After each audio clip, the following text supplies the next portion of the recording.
it was the ultimate battle of mind against machine. 20 years ago, IBM's Deep Blue supercomputer played chess champion Garry Kasparov.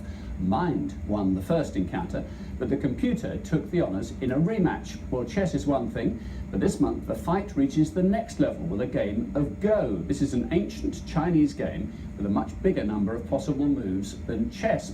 Joining me from Derry is Kevin Curran of Ulster University's Faculty of Computing and Engineering. How difficult is this game to play then? Yeah, the game of Go has long been viewed as the most challenging of classic games for artificial intelligence due to its enormous search space. For instance, at any given go in a game of chess, you have about 35 moves you can make, and you can brute force those moves. But with Go, with the classic setup 19 by 19 grid, you have 250 choices, and in each of those squares you have 250 more, and so on.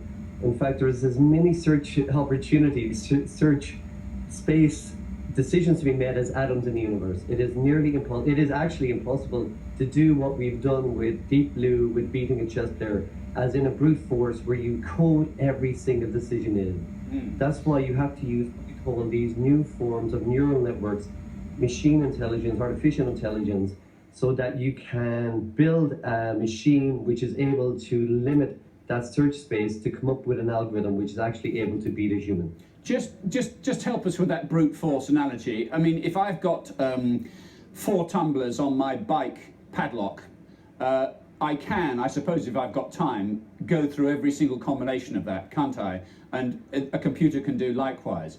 You're saying it is so big, and the number of possible outcomes or possible decisions are so big in this game, you cannot use that approach. Exactly. There is just too many decisions to be made. There is just too many moves that can be made in a game of Go. Right. And actually, grandmasters in Go will say that they just have an intuitive decision of how that a good move looks good. Yeah. So how do you teach a computer intuition? Because that's what you're implying you're doing. Well, Deepmind from Google, these are one of the leading experts in the world in deep learning, in machine learning. What they did was they had the computer learn 30 million moves from human players, so that they could use that to build up a certain amount of percentage, where they had maybe 57% percentage wins against other machines. But then what they did was they let the machines play each other, and these machines were running their deep learning, machine learning algorithm, and then that they would record the moves that worked. So the machines would learn the moves that worked on beating other machines, and then they would store those moves and again play games, and they played millions, hundreds of millions of games. Yeah. And so from playing games which would have been impossible, there's too little time in the real world to do that. They built up the best moves possible, and then was able to store them. So in other words, the machines played the machines to learn what are the best and apply them. But is it not the case in this game that there's an emotional choice to make, that actually making that move or that move, in terms of probability or in wisdom or in the likelihood of having some kind of success, the odds are exactly the same? So can a computer put a metaphoric, toss a coin metaphorically and say, actually, the odds are both the same for both choice, I'm going to choose that one? Well, it turns out that a lot of the game of Go really is about pattern matching.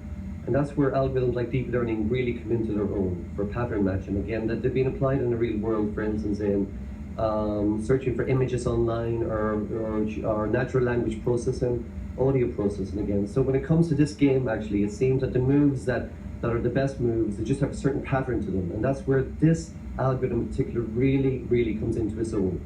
And again, that they've beaten the top European player. So of course, this competition is trying to beat the #1 player in the world. And there's $1 million prize on offer. It's going to be played in Korea in next week. So again, that they're quite confident that they can do this, but of course there are just so many permutations in this again. And the leading Go player in the world, he claims that the machine just cannot beat him. Well, there's a challenge, isn't it? Really. I mean, how do you think this is going to play out? As you say, it's this big sort of face-off between man and machine is yet to take place. What do you think are the probabilities of the man holding out? I think he will win, because they're going from beating someone who is ranked in the 200s to actually trying to beat the best player in the world, Sedol. So I think it's a little bit too early But I do believe within a year or so that the Deepmind technology will win. They'll create a machine, and they'll even learn from this game, for instance, for these particular 5 games. I do believe that they're on the brink of beating the best player in the world, but I think it's maybe a little too early.